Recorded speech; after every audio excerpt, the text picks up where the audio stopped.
welcome to Crushing Comics, and today we are talking our epic X-Men reread. Today we're reading Uncanny X-Men issues 109 and 110. We are reading the backup story in Classic X-Men number 16, and also some other Classic X-Men backups which fit into the same time period, and we'll explain that a little bit more as we go. Before we get started, just a reminder, we are not just talking about these X-Men issues. We could spoil other X-Men things that happen after this, and due to some of the characters that appear here, we might comment on Jonathan Hickman's House of X and Powers of X and the general status quo that follows, although we will not get into specific spoilers that follow House of X and Powers of X, and if we're going to mention them, we will disclaim it. So now that that disclaimer is out of the way, Tyler and Fariha, let's dig into these issues, which mark a big change in the run of Uncanny X-Men because it's the arrival of John Byrne, who not only artistically changes the title, but really changes the balance of the characters a lot as Claremont writes them. And we start out with a very Canadian issue, appropriately, since John Byrne is a Canadian, with Uncanny X-Men 109 and the introduction of Alpha Flight by introducing James Hudson as a superhero. What do we think about this one? No, I'm just saying, as a Canadian, national pride, national Canadian pride. Like, it's like, yay, Maple Leaves. Like, I mean, do you know, so America... Is this the origin? It's the original... Is this the first time? Is the first time Alpha Flight is shown? Yes. In continuity. I mean, they've been retconned.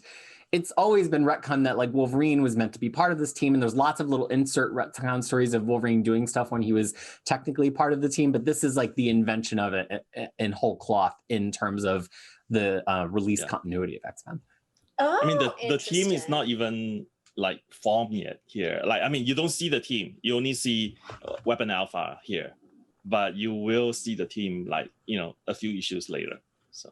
Oh, okay. I mean, it was to me that I kind of was liking that fact that they all came back from the alien fight that they have in 108, and then they're just like, hey, we're just gonna go for a picnic, you guys. And Nightcrawler gets a date, and then and he's like, oh, okay, I'm gonna go on a date, and then everyone else is gonna go on a picnic. So I'm like, oh, that's really nice. And then this guy just shows up and ruined everything. It's like, boo. So I have to ask, we've established many times that this is the immigrant show, right? We're all displaced from places where we are free of twice over. And, but I think as an American, you tend to have a reaction when you see certain symbols of American pride or nationalism, although that's been changed a little bit recently. So, when you see like the Stars and Stripes, or if I see like a really American brand or something really American here in New Zealand, I'm like, oh, like it gets me. Like, do you have that feeling about a superhero in a maple leaf? Like, do Canadians care about maple leaves is my question. Well, I'm actually also like a naturalized Canadian. So, it's kind of different. And then Canada is like, at least my experience has been that it's such a nation of immigrants because everyone came from somewhere, and even like a lot of people who were in their 60s, they're like first generation, or they came with their parents, so it's still a very much in terms of national pride and everything, they're still in a different level than where you would expect America to be. So I mean, at least for me, I thought that, oh, that was very cool. I mean, I keep on forgetting that Wolverine is Canadian because, the way he acts, he's very American often. But, so I'm like, oh, so I was reminded about that. And then, they were talking about some of the gadgets and things they have. I'm like, well, what do you know? It's like, it's different. And it's like they're a little bit advanced. I thought that was pretty cool. But it didn't move me to tears. Yeah, like you don't like start singing "Oh Canada" in your head when you see a superhero in a maple leaf costume. So he's called Weapon Alpha here, which is interesting because we'll later play an Alpha Flight with Weapon Omega, and of course Wolverine being Weapon X, which kind of all gets tied later. But he's kind of like the primary strike force of the Canadian government. And this suit is like the Canadian government's most high-tech thing. But before we get further into that, let's talk about the other thing Fariha talked about, Tyler, which is the X-Men just having some time to themselves, which I think establishes some character moments for them that is really the first time we see some of these character beats for them in this issue. What do you think about that? I mean, definitely that's going to become quite a very a trope that Claremont used multiple times over and over again. Every time a huge arcs end, there will be a downtime type of issue where he will explore not just at the end of a big arc. Sometimes before the big arc or before the climax of an arc, he would have this quiet issue of reflection, of contemplation, or at the end where there will be some bonding and some exploration of what happened and what significant impact it has on these characters. I mean, he has worked out an art to this, which a little bit of a spoilers, some of the more recent writers on Reign of X did not quite capture perfectly. Those issues doesn't work very well. Like, we were not very happy with some of those recent issues that came out, and it's like, they were trying to do this, but it didn't quite work, that kind of thing. So it's interesting that you say that though, Tyler, because as I was reading this issue, I kind of started becoming more forgiving of the Reign of X issues, because I'm like, oh, they learned it from Daddy Claremont. Exactly. I'm like, they learned it here. They learned all the bad behavior here. The thing that he does sometimes. Just carrying on. Yeah, sorry. No, the thing that he does, which is interesting about this, because not every comic did this kind of thing at this time, is he kind of reminds you what changed in the last arc and if it was significant or not. Because, authors throw out all sorts of developments and you sometimes don't know, especially in the Bronze Age, if they're supposed to be truly impactful or really something you noticed, or if it was just some crazy thing that some character said or did in one issue. And so Claremont really pulls out here that the Phoenix thing is major. We knew that. But also he reminds us the thing about Scott and Corsair. He's giving us several different moments here to kind of just be like, hey, just so you remember, these characters are moving forward too. And then he tends to seed a couple things for the next arc to kind of plant a little something into your mind. I mean, here the thing we get is Wolverine, agreeing to go to the picnic, which not really, because he wants to go hunt non-killing hunting, non-lethal hunting. Yes. But it's that Wolverine actually agrees to go somewhere with them is like Claremont kind of signaling like, hey, he's going to start caring about the rest of the team a little bit, and you're going to notice that in this next arc. And I absolutely think it's become common, not only in Reign of X, but just in comics in general, that authors take the moment to do this. But now, of course, because there's not as much internal monologue, as much thought bubbles, you don't get characters kind of laying it out explicitly the way that they're doing here. I mean, Jean explicitly, between her and Scott's thought bubbles, is like, well, I guess I'm coming out to my parents as Phoenix. Like, what? We don't get to see the scene with her parents but what is she saying to them? Like, I died, or I'm more powerful, or I piloted a space shuttle. Like, what exactly is she telling them in this conversation? I can't quite get my head around it. But I love those 3 panels though, because it's like Scott really like creeping on them, like, what is she saying? And then in the background you see that she's like doing this, then she turned into a phoenix, and her parents are like, and then she's like, ta-da! And I'm like, oh, that was pretty neat. And I was kind of keep on thinking about it. It's like, yeah, I mean, I don't need we already seen all that things that happened. So I didn't need another rehashing of that, right? So I thought it was very well done. And then, talking about using limited space to tell a lot of stories. And then we knew what was being said. So I thought that three panel was very perfectly done. It's very clever. It's funny. And you also compare and contrast between Jean coming out to her parents and Jean having to keep a secret about Scott's parents from him because of a promise. Yeah. And Scott doesn't even know that in his brooding, right? He's only brooding over Jean. Little does he know he could be brooding more. And Storm, it is in this issue, right, that Storm gets in her little jab at Jean, like, I noticed something there too. Surely you're not going to keep this a secret.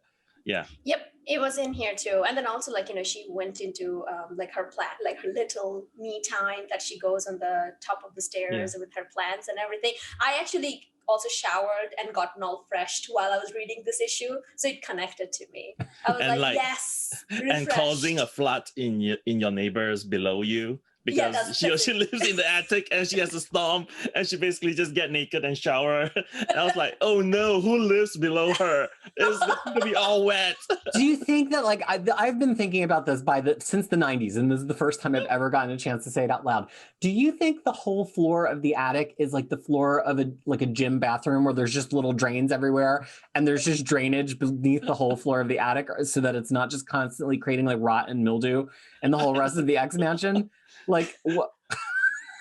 I honestly, I thought that, she probably, I don't know why I thought that she has like mud on the floor. Like, it's like kind of like a greenhouse kind of situation that she created in the attic. Because I'm like, why not girlfriend gets a greenhouse? That's kind of better than what she's trying to do over here. But hey, it's okay. Like, But I mean, my comic explanation would be like, she has such a good minute control of her power. It's like she can shower and then whisks all the water away. Right, it all just evaporates. Before every drop touches everything. Every drop, the attic remains intact and non-waterlogged, whereas her plants get all the care that she wants to. And I can't remember. I mean, I think this is the one and only time she talks to her plants. No, I'm sure she talks to her plants after this. Okay. So, I also used to talk to my plant before I got my cat. Now I just speak to my cat. But before that, I had 2 plants and I would speak to them exactly the same way. It's like, did you miss me? I do that. Names. I absolutely You do that? Yeah. I have a plant that I leave behind in the States because you can't bring biological matter into New Zealand. Although, like, part of me still wishes I like tried to sneak a little cutting in, but that would have been illegal. And let's make clear to the Ministry of Primary Industries, I did not do that. But I used to talk to it all the time. I had it for like 15 years, and I would always talk to it and leave it in the window. So now I've taught the kid that you have to talk to a plant just like a pet, and so she has a little house plant that she just chats with every morning as she's waking.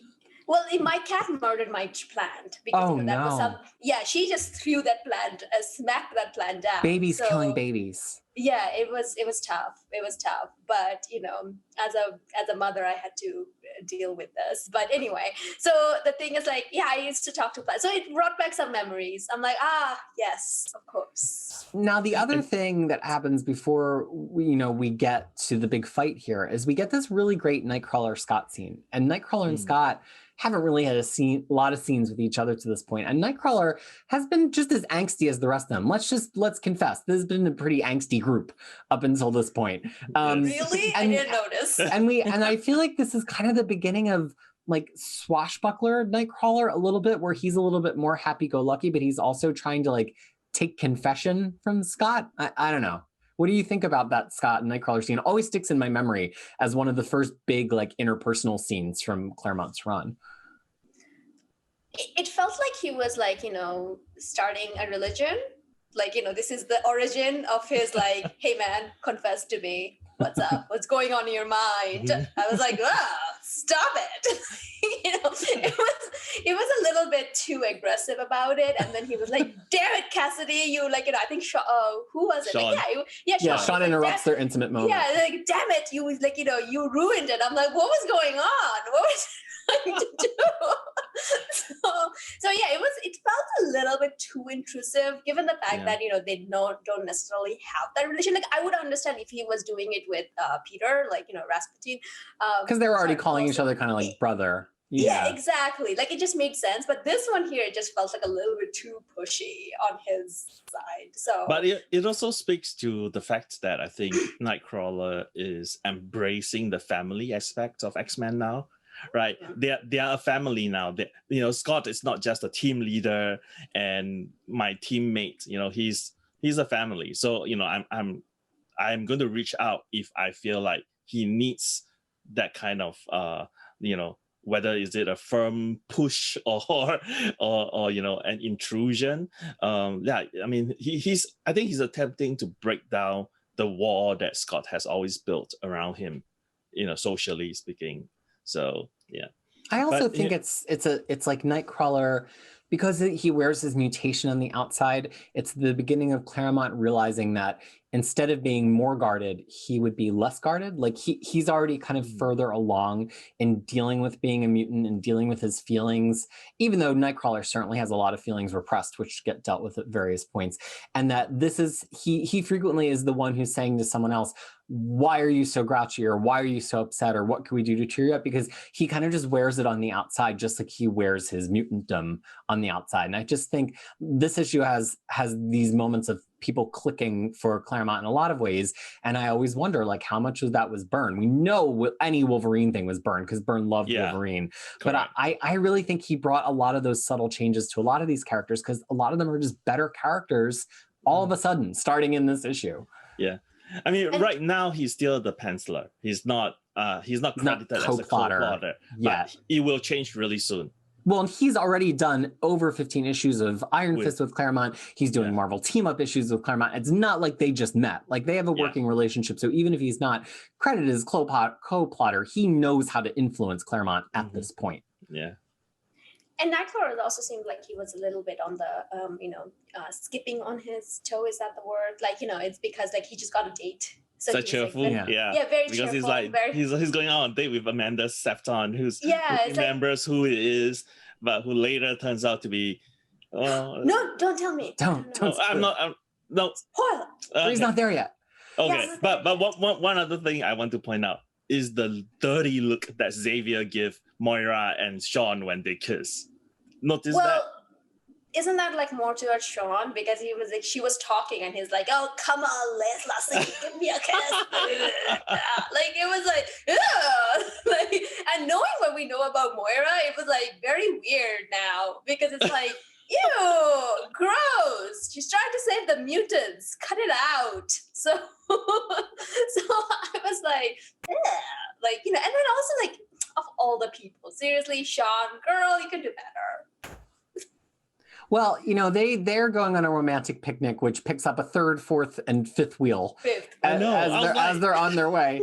At first, I'm like, oh, they were just polite to invite Nightcrawler, but then Colossus is going, and then Storm is going, and then Wolverine is going, and so they all go on this picnic. But Wolverine just wants to hunt non-lethally. Storm starts to be like, how dare you kill animals in nature? And he's like, I never said anything about killing, hun.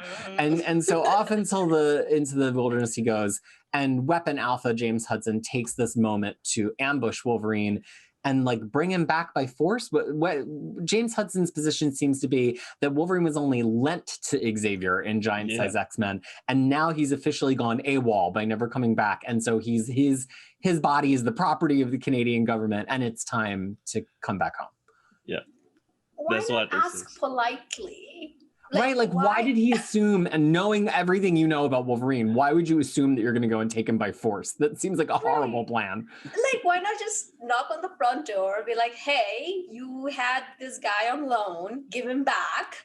Or like, ask him politely, hey, come back. Because I feel like this just like, such a weird thing. I was like, because like Dr. Peter Coble, you don't knock on X-Mention's door. Right, you gotta climb over a wall.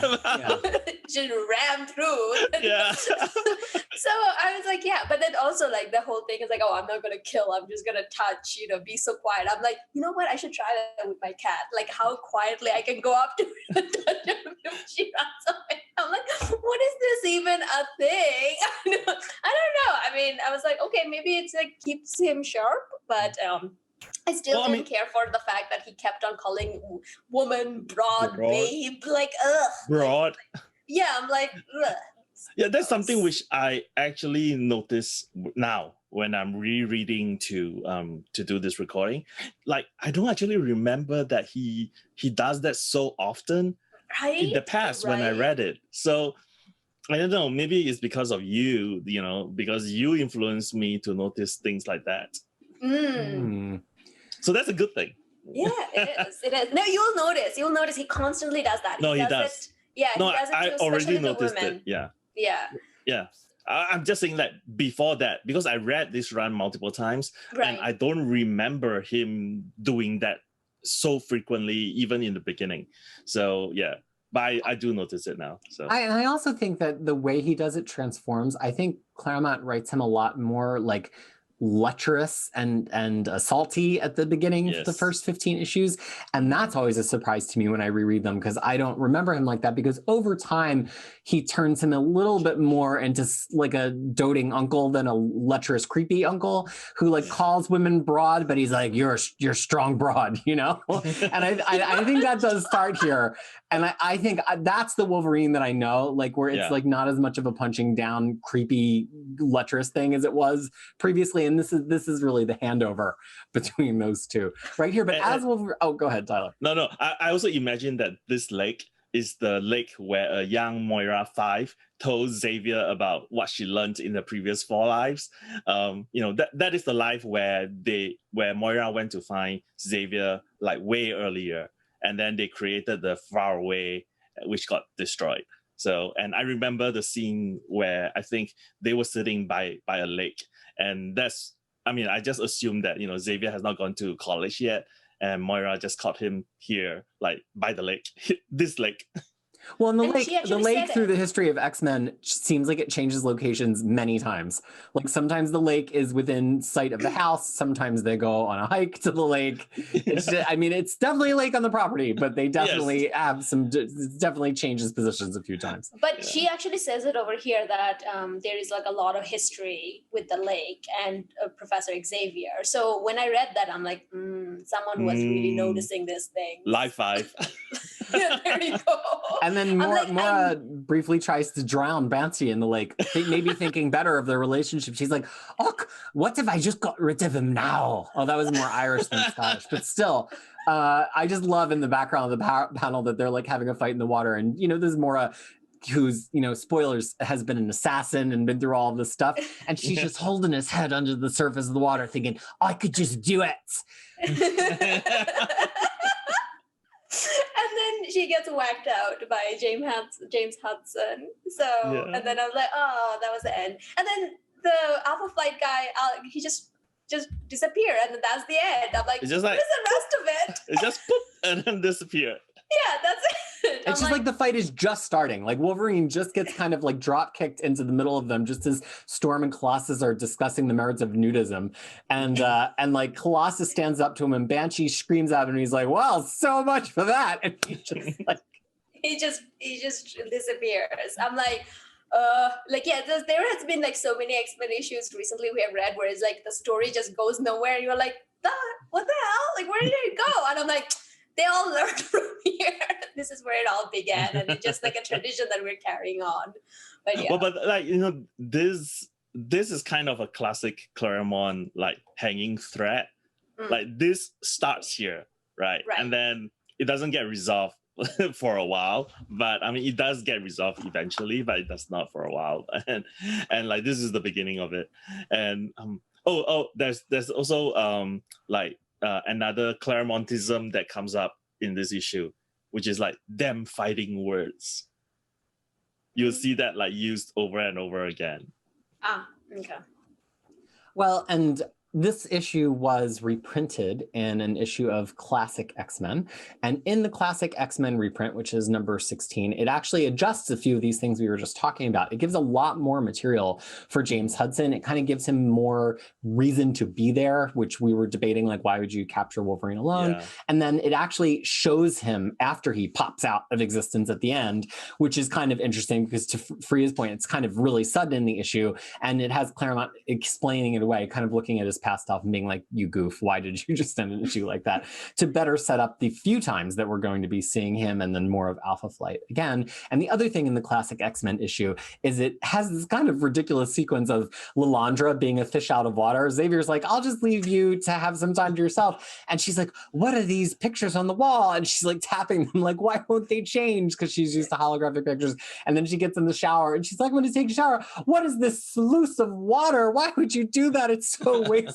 And it's like kind of dumb, but it does establish that she's an alien, you know, even though she was coming here to seek out Xavier as her star-crossed lover.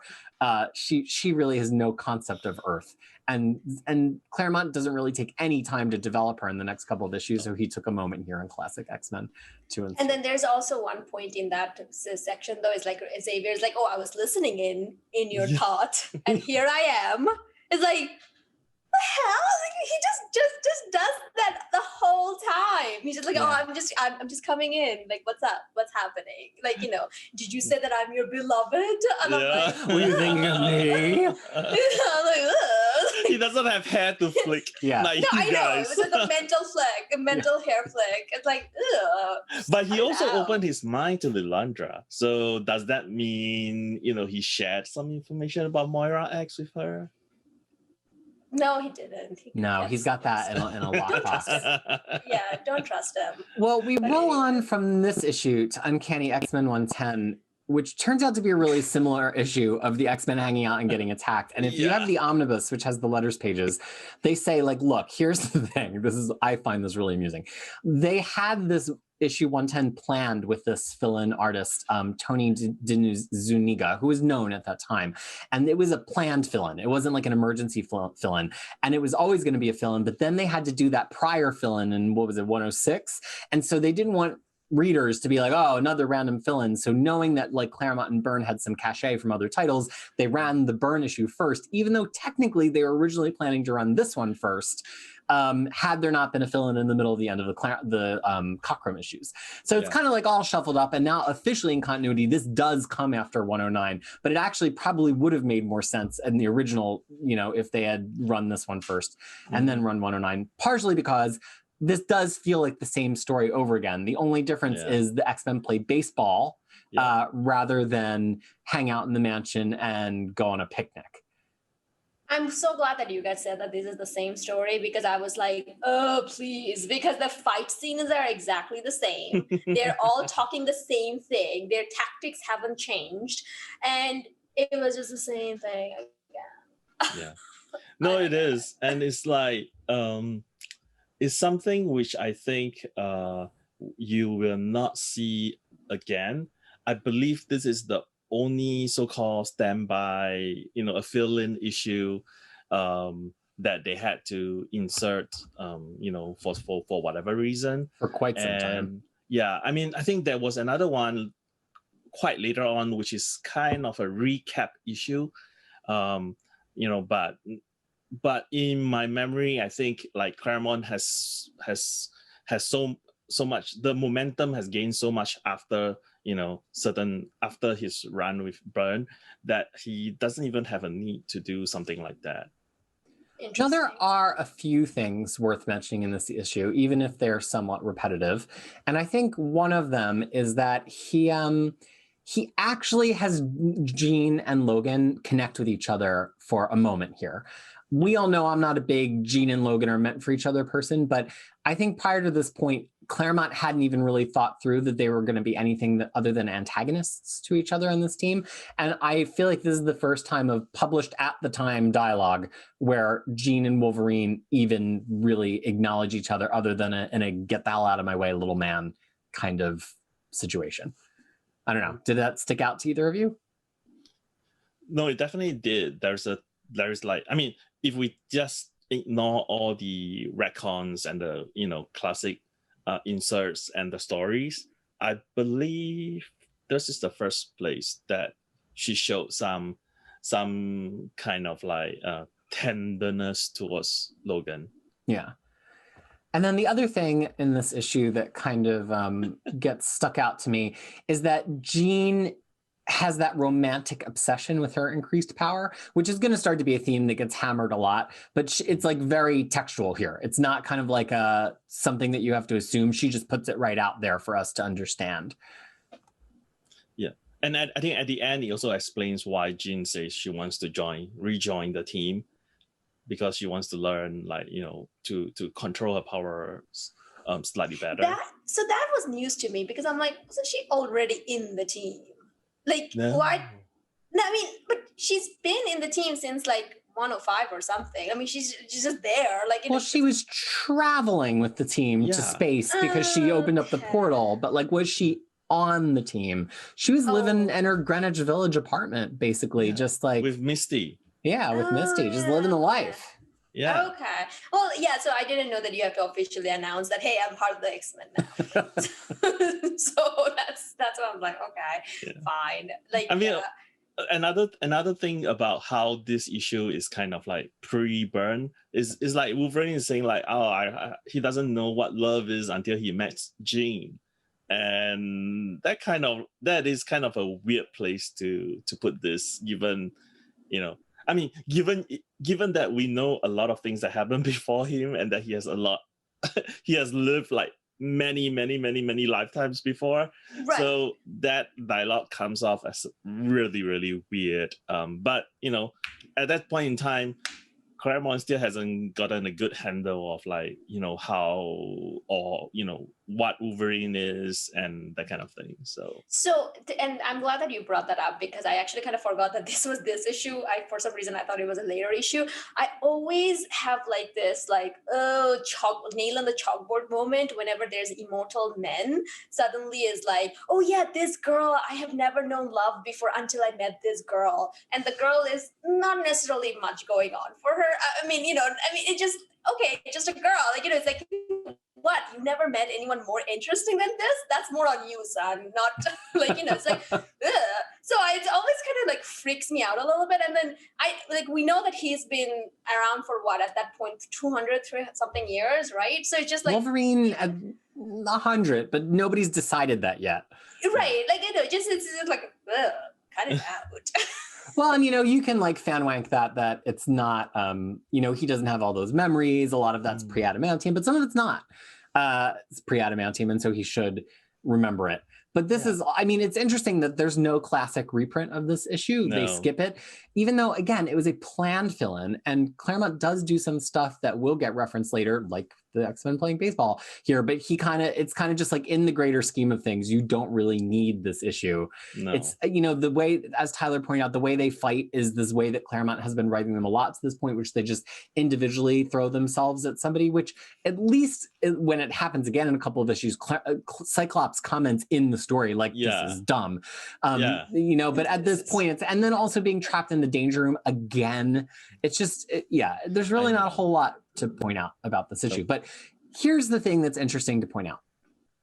The X-Men are about to go into a series of really tightly coordinated adventures after this, which basically just takes us with very few breaks right up until their fight with Proteus in the 120s, which means there are very few places that you can put a Jean with X-Men story in this period, pre-Dark Phoenix, that fit other than here. So the vast majority of kind of random Bronze Age X-Men memories, retcons, flashback series, they all fit either after 109 or after 110. And so if we really were to go through all of them, we could be here for quite some time. We're going to go through just a couple of significant ones in the next episode. But one thing to remark upon is like Uncanny X-Men First Class, which is an all ages series that has the team all together. This is pretty much the only place it can fit, because Lilandra is with the team and Jean is with the team. So you can kind of just assume, and that's why to me 110 is kind of important, even though it's a fill-in issue, because it establishes this X-Men at relaxation status quo into which you can just jam a whole lot of other stories and memories and things if you want to create a retcon moment for the team. Is there anything else to say about 110?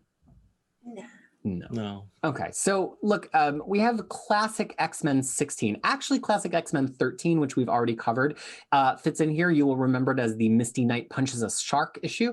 We read it where it was because it was only slightly ahead of here, but it actually works just fine here as well.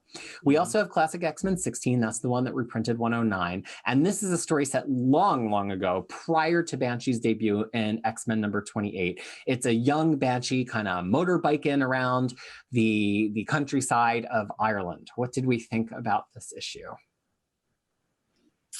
So, Fariha? Is this Siren's mom? Yes. Oh, so who is Siren's dad? Like, is it Black Tom or is it Sean? She has some confusion about that when we first meet her under Claremont's pen at about 35, 40 issues from now. Okay. But I think it has since been established that Banshee is her dad. Yes, definitively, she is definitely Banshee's daughter. Wasn't she raised by Black Tom, though? Yes. Yes. Okay. interesting. Definitely. But no, I mean, I And was just and you know, and Black Tom's what did Peter call Juggernaut? Platonic life partner.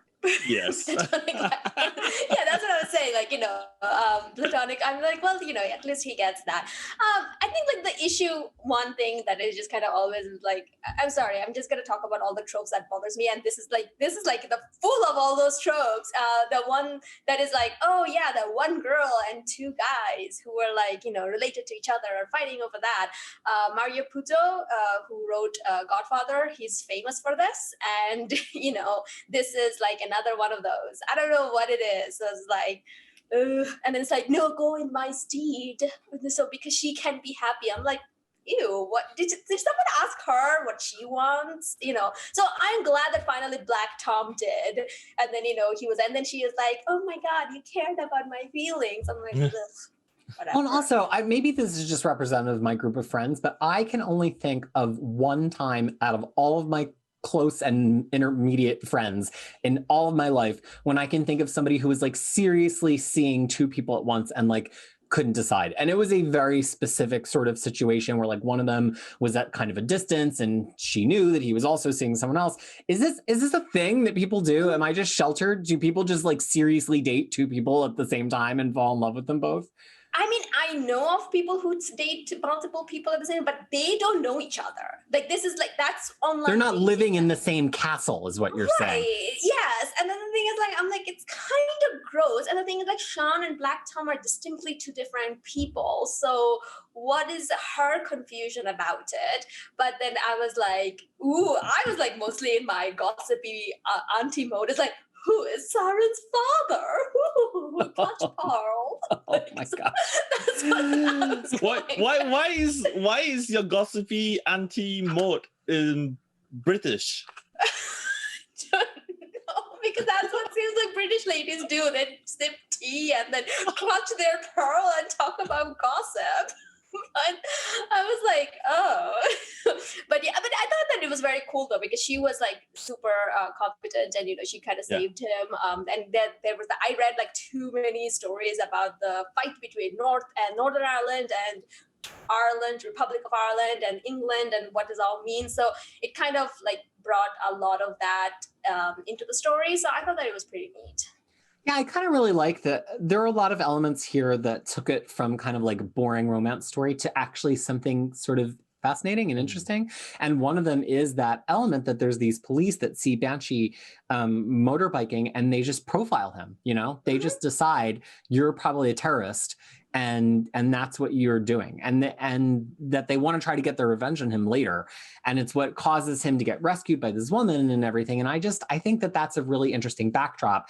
And then to have the woman also have a lot of agency of her own and to be kind of a badass, which is very Claremont, of course, which kind of just elevates this beyond a normal torn between two lovers showing two, cousins before their enemies kind of story, which Claremont could have done. He just finds a more interesting backdrop to set it against, I guess is what I'm saying.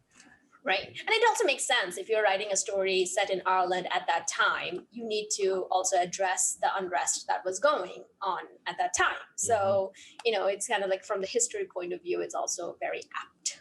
And it also kind of interesting for me is like, Black Tom is this suave, more gentlemanly, more educated one, whereas like Sean is more of the not even close to that. Yeah. So it's a little bit of a flip in terms of like that kind of trope as well. I think for me. It did make me sad for him though, because for Black Tom.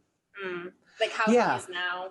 Claremont makes a point of saying Black Tom and his Oxford manners, like he's been to the big city. He knows how to talk to women.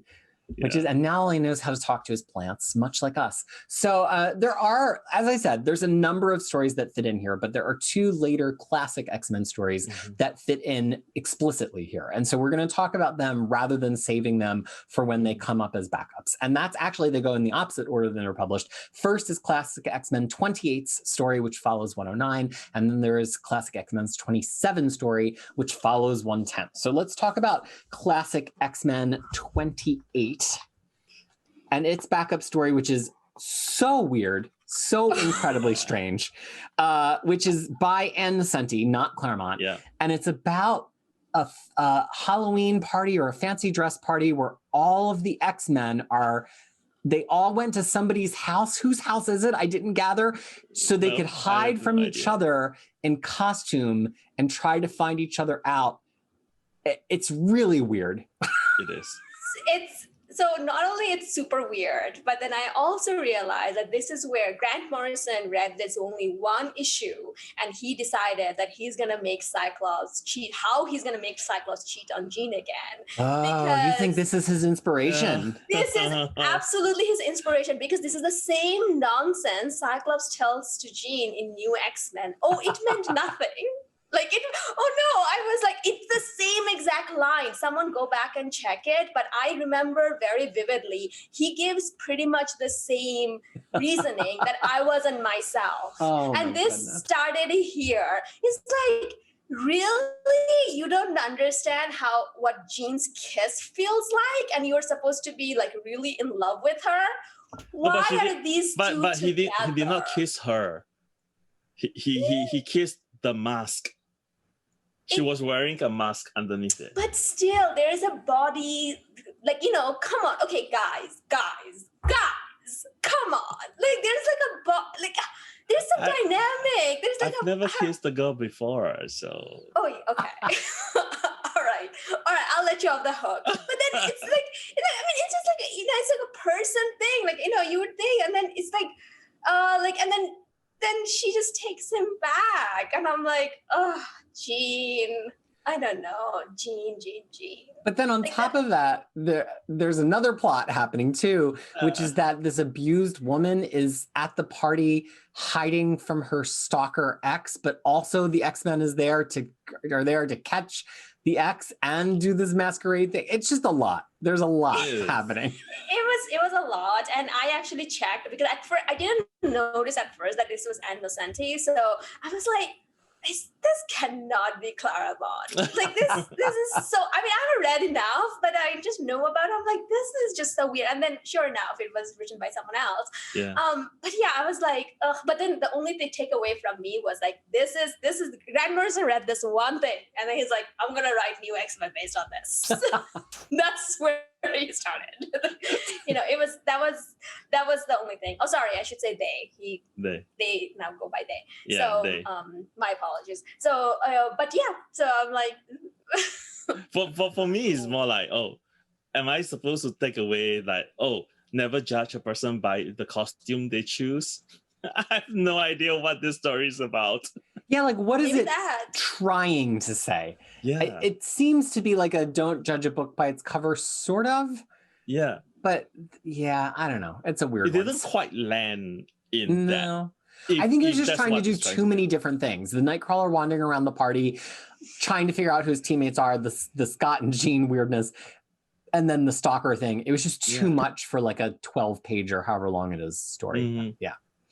So now we come to a story that I hate even more, which is the backup story in Classic X-Men 27, which I don't even know how to describe it. Scott and Jean and Logan are at a diner, but then there's aliens in an old factory, and Logan takes the opportunity to try to sleep with Jean while they're being attacked by aliens. How would you summarize this crazy story? It's like major creep.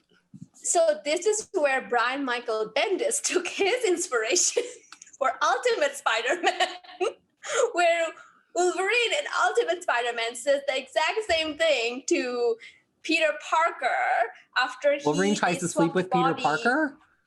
No, he tries to sleep with Mary Jane. Oh, because gross. They swapped bodies. No. They swapped bodies, and he, so it was actually not him, but it was Mary Jane who tells Peter, hey, let's never try to do that again, or something along that line, which was, and then even though there was a body, so it was disgusting, but I'm like, yeah, Brian Michael Bendis read this one issue, and he decided to write that.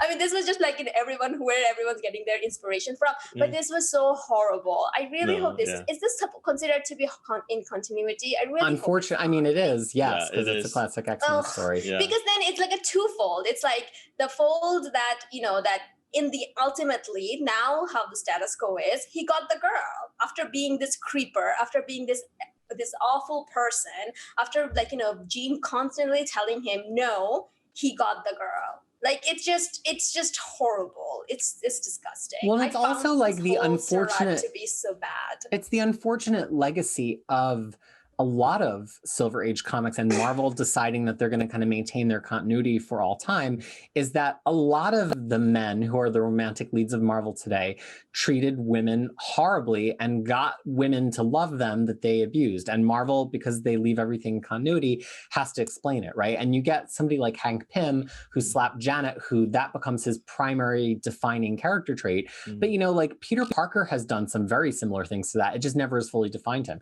We have Wolverine here who's kind of just like a creepy rape monster at many points in early Claremont.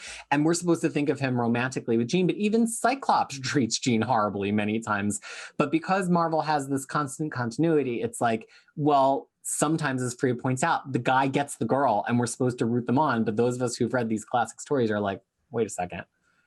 And it's hard to reconcile. I mean, it is one of the challenges of this kind of constant soap opera continuity. It's like a soap opera where you have characters who are villains, who are horrible, who assaulted people, and then they make them into a romantic character 5 years later because they were popular with the audience. DC doesn't have to really deal with that because they have hyper time and they can be like, what? No, that issue never happened. We're not acknowledging that. And it's like really like one of the bad aspect of it, because of these interaction, I always have hard time finding Jean to be a very interesting character, or something other than just a foil for Cyclops and Wolverine to go have a quabble. It's gross, it's disgusting. And I'm just this was one where I was like, ugh, stop it, and cut it out. And it's written by Claremont as well. I know. I mean, typically I give Claremont a bit of a benefit of the doubt, but this one is written into 1986.